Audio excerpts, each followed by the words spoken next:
Hello, this is an exercise on how to scoop the perfect vanilla ice cream cone.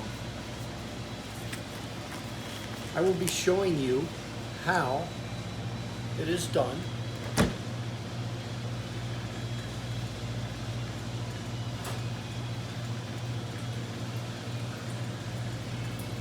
Always put the mortar in the bottom of the cone, scoop it in a little bit, leave a little bit on top.